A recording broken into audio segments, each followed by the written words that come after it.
So it's time for questions now. Now, I did a Q&A with the students the other day, and I really emphasized with them that no question is a bad question. I don't want to do that today. And all the difficult questions, they're going to go to the VPs over here, right? Okay. Now, we did get a couple questions that were emailed in, so I'll start with a couple of those just to get us going. But I know some of you have a question. If you do, come on up to a microphone, and we will see. We'll make our best attempt to answer it. The first question was, does any one person have the responsibility for making sure that every MCC grad can write clearly, and if so, who is that person? Respectfully submitted, John G. McGuire, instructor of English. Okay, the answer is no. We don't have one person who does that, right? Because I can't see how one person could do that, right? It really is a collective responsibility that we all have. Writing across the curriculum is not something new. I didn't teach English. I taught history and economics. There were writing assignments in every single one of my classes. I worked with every single one of my students about how they write. Now, I think it's something that we really have to take on together and that we have to embrace as an institution. I don't think we can say it's one person who can ensure this or who can check for that. Okay? Nice job. All right. Okay. Anybody else have a question before I go on? Come on up to the mic, okay?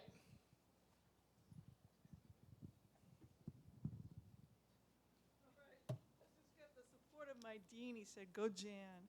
All right. I'm so glad to hear about a lot of the plans for the future. I'm glad to hear about the support for faculty.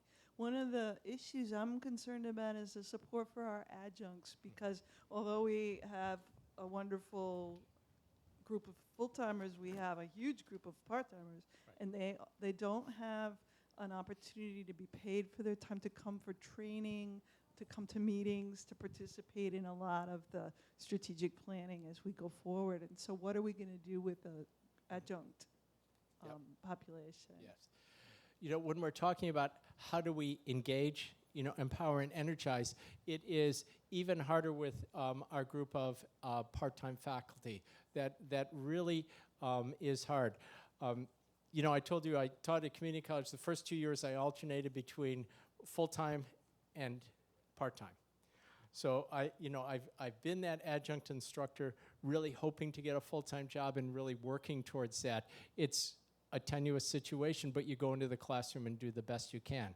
How do you get involved? It's very hard if you're trying to make a living off of that. It's a tough way to make a living. It was never designed, in that.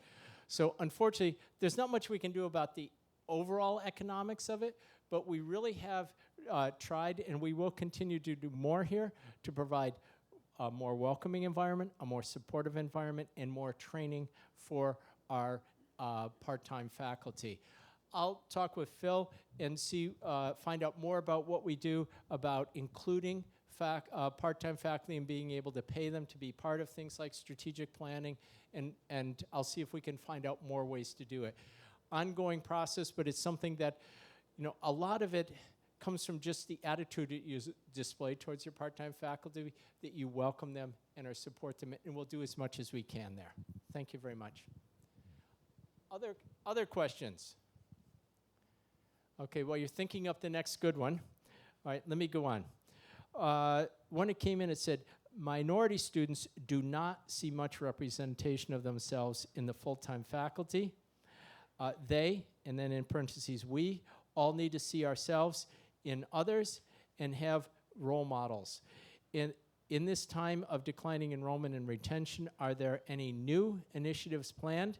Because of the one in place is not sufficient.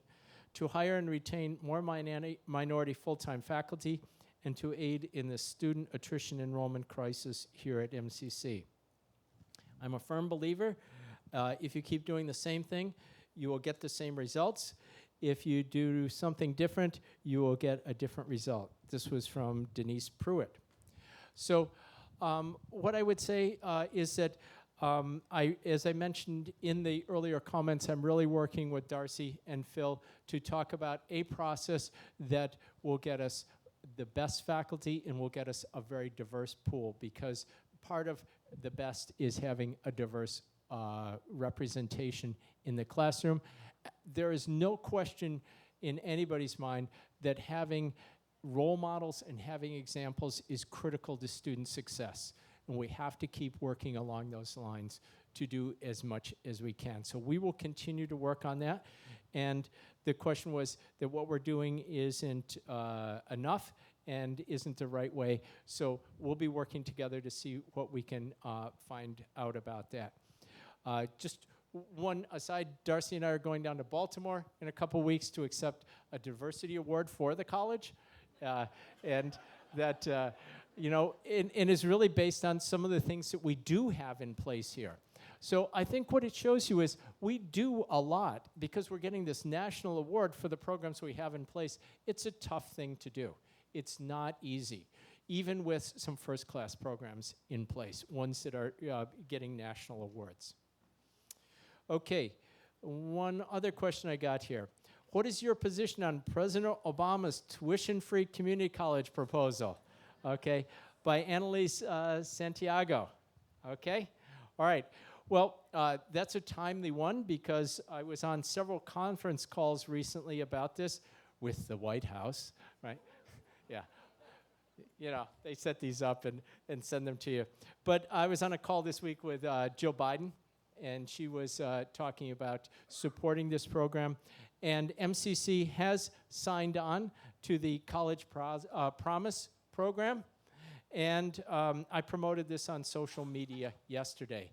So if you go to #HeadsUpAmerica, you'll see all the work that's being done on this, and that there's really trying to promote a social movement to talk about both the value of community colleges and how the cost of education is impacting that. So I just have one comment for the perimeter people. It's really dry underneath in here. And you don't have to be that stubborn, Joanne. All right? Come on in. Okay, it is a Middlesex umbrella. I get that. Okay. All right. But you never know. Okay, any other questions? Yes, David, please. Well, all right, I wasn't going to. I have no idea why they're laughing. I wasn't going to ask a question, but I'm sitting here, and it struck me that, well, no, it's difficult to talk when it's in the thing. So it struck me here that as you're talking, one of the problems we have, and it's an interesting problem, but it's an image problem in the community maybe, not with our constituents, not with the students and the parents, but certainly with the state government. The fact that the collective bargaining process is stymied is ridiculous, frankly, but beyond our control. The fact that the governor decided to take about $37+ million in building funds away when the economy is doing pretty well, actually, is a bit ridiculous as well. But of course, this governor doesn't understand, I think, what we're doing here at community colleges. So it just struck me that there needs to be a way for us to improve our image, both in terms of the community and build a constituency that we can then utilize politically at the State House when these turns of events occur, and we get governors who really don't see the benefit of expanding educational and career opportunities for our citizens and our members of the Commonwealth. And so I guess I'm making a statement, but I'm also putting it in the form of a question that how can we improve that image? Not from what I'm aware, the President's Council doesn't have a PAC, or not that they need a PAC, but doesn't have a political arm to improve our image in the community. We don't build a constituency locally. We've been working on alumni. I know I have with Dennis in various ways, shapes, and forms. and I think it's work we need to do a lot more work on. But we need to build a constituency that can help us. In my 34 years here, I'm always hearing about dire economic times. It seems to be the norm, even when the economies are doing well, which is an interesting and sad contradiction. So I guess my question is, do you foresee any way that we can build a sort of a coalition in the community that will help improve our image, which of course is good for enrollments, but help improve our image politically as well? We do need some political arm here, because clearly the good work that we're all doing isn't getting heard because we just lost all this money. Yep. And so I think we really have to work at that. I don't know that we have a VP for community relations or not, but I mean, there is something that we need to do, and so there you go. Okay, thank you for that. We do have an executive director for community relations sitting right in front of you. Okay. Right. And the other side is the President's Council, so that's all 15 community college presidents, does have our key lobbyist there all the time, Bill Hart. So Bill Hart is always working with the legislators and the governor's office in Massachusetts, in Boston, to really try to promote our cause every day. Does it mean we're getting, exactly what we need? Well, clearly not. It's been interesting to see that a lot of the rhetoric coming from the governor's office has been very positive, said very good things about community colleges, but some of the things that have happened have been a bit disappointing. On the other side, our funding didn't stay flat. It wasn't cut as what's happened in some states where Republican, governors have come in, more conservative governors. So we have a governor who did increase spending a bit, for that. So it's, the glass is half full or it's half empty, but it's not where we want. But David's absolutely right about how we very much need to all be engaged in our community and our activities, promoting what we truly believe in every day. We come here and we support this work. We need to be reaching out to our representatives, to be talking to our legislators, and to be promoting the cause that we really believe in. We will work to really try to reach out to all our legislators on this. So I've had a number of events where I've reached out to the legislators. So I talked to the governor this morning. I talked to Eileen Donahue this morning at an event. So that's part of my role, to be doing that and do it more effectively. We're going to talk soon, and we'll talk. Maybe you have some good ideas how I can do that better. Okay, he's on my calendar, so I know we're gonna have a discussion about that. We worked it out. Nope, that's important, because people know this system and better than I do, and it's really important to get their ideas too. So other questions? Yes, sir. Hi, I'm Wally Zabrik from the Technology Center. Can you talk more about what's going to happen? Hey, all right. Hoorah. Can you talk more about the new art center at the Boston main building and what's going to happen there? And we didn't lose the funding. Yes. Okay. All right. So the funding is hopefully in place for that, and that we'll be fine for that. There's just a few things out of our control that are slowing it up. But I think once it gets going, I really liked the contractor when I talked to them. They were very excited about the project. They said, you can put up a building anywhere. Well, you have to build a performing arts center in an 1876 building. This is an interesting project for us. So, they were excited about it. They saw it as interesting and challenging and not just your run-of-the-mill project. So I think we have somebody who will build us a really good performing arts facility. So we'll have, in the lower section of it, our theater of about 80 seats, I think it is, something. 120? Okay, about 120 seats there, which will be mostly theater productions. Upstairs, we'll have studios for dance, but we will also have a music, an area for music to perform in, a smaller theater for music performances. So I know that this is really going to reinvigorate our arts program, and that this is really going to help us be a real core lead in that Hamilton Canal District area and really provide more entertainment venues in the city of Lowell. So I think this will be really exciting. I'm really looking forward to it and wish it was off and running right now. So it'll be great. Thank you very much. And you'll have to tell me how you get applause like that, It's great. Because I worked here for 20 years and I've helped every one of these people. All right. I like it.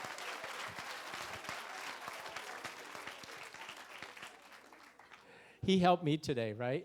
Yeah.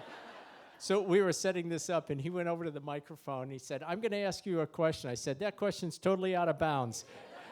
And I asked security to arrest him, but so we had a little fun out here earlier. Okay. Other questions, please.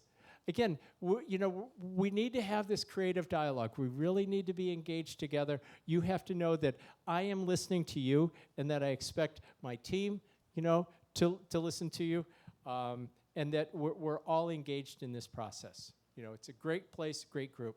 Matthew. Hi. Could you talk a little bit about how you see the role of online learning in the college's direction? Sure. Thank you.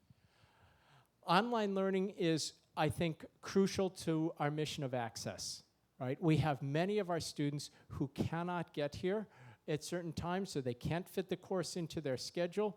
And if you look at our enrollment reports, we have seen for years a decline in our evening enrollment and an increase in our online enrollment. This is happening at all community colleges.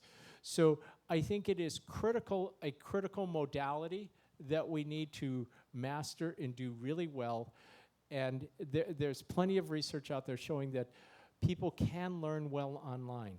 It is not perfect for everybody. Certain learning styles work better online than others, but I think it is a crucial tool for us in meeting our mission. Do I think the whole world's going to go online? No, because I think that there is an awful lot gained from that interaction in the classroom. I firmly believe in the real connections that faculty members build in the classroom with students. But I've also seen many faculty build close connections with their students online, and that you can build that sense of community within a classroom. That's why I think our model of doing regular semester-long classes, it's building an online community.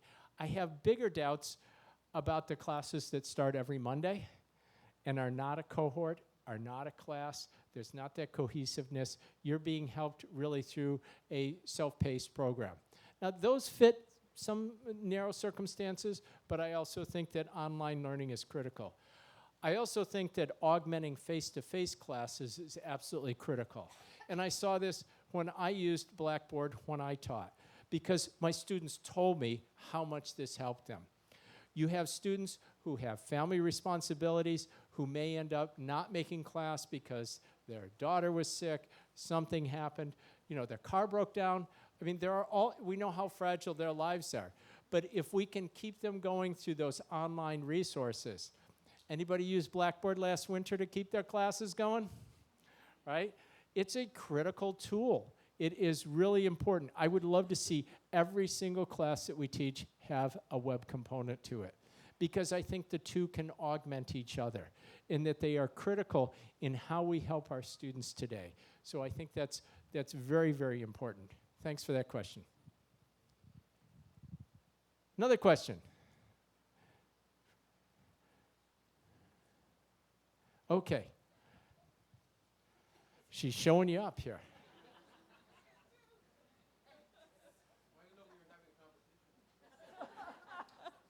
Oh, don't challenge David, please. I won't even look at him.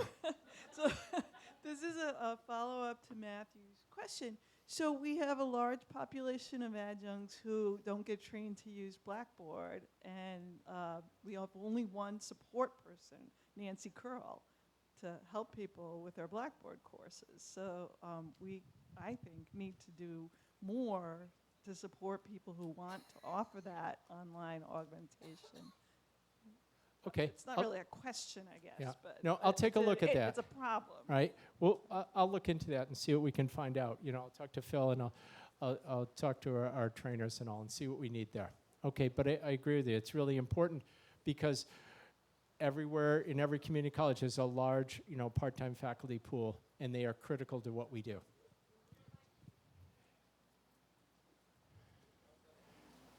With all due Peter. respect, I have to disagree with that. We offer robust Blackboard training, and often people don't attend it. And that's Okay. the problem. Today we had an open forum for 1 hour. Nobody came by. And during the winter, when the issue of Blackboard training came up for people missing classes, again, there were 2 full days offered for it. People didn't come by. So it's not that they're not getting it. They may not have time to attend it face-to-face, but the opportunities are there, and the training is being provided. So that's it. Okay, thank you. All right. So maybe we have to publicize it better. Maybe we have to do more to encourage people to do that. Maybe we have to have some other kind of incentives in place to do that. Okay, we'll explore. Anything else? Any last questions? Okay, again, I want to thank you all for coming out today, and please join us at Meeting House, where we have a nice reception set up, plenty big enough for this group, just up the road. All right, we'll see you all up there. Thanks very much.